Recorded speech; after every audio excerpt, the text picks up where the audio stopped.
We all have days when our mood is low, and good mental fitness gives you the ability to identify, understand, regulate, and improve your mood.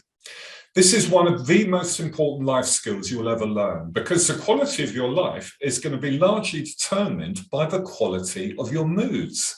So it's important to really understand them. And the first step is to identify what mood you're in. It means noticing throughout the day how you're feeling and what you're thinking, and paying attention to physical feelings. We're often out of tune with our bodies, so notice if you have stress or tension or feelings in your stomach maybe, or your shoulders, your neck, your head, wherever it might be. And then the next step is to understand your mood better.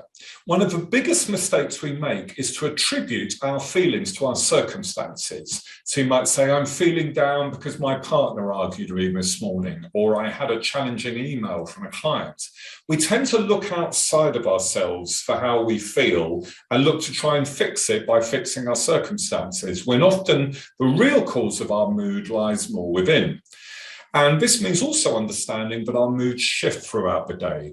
You are going to feel better at 10 a.m. in the morning than you're going to feel at 3 a.m. in the morning if you wake up and you're tired and you can't get back to sleep. It's when we ruminate, when we get anxious and we worry. And moods are caused by our physiological and physical states.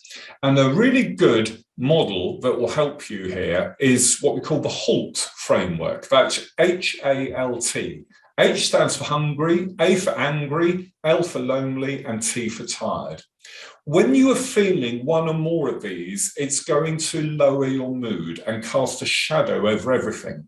And also it's important to know that this is the worst time to make a decision or do important work.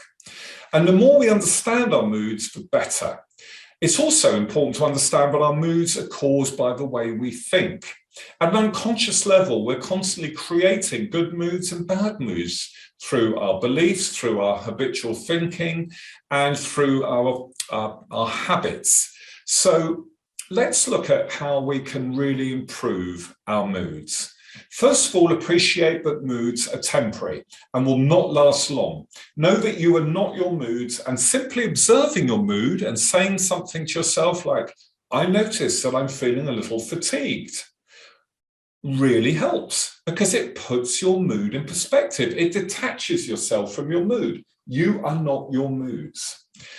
So secondly, shift into a more positive mood with exercise. This is a great one. When you exercise, you release endorphins. You feel better, you break the pattern of being in a bad mood, and you raise it.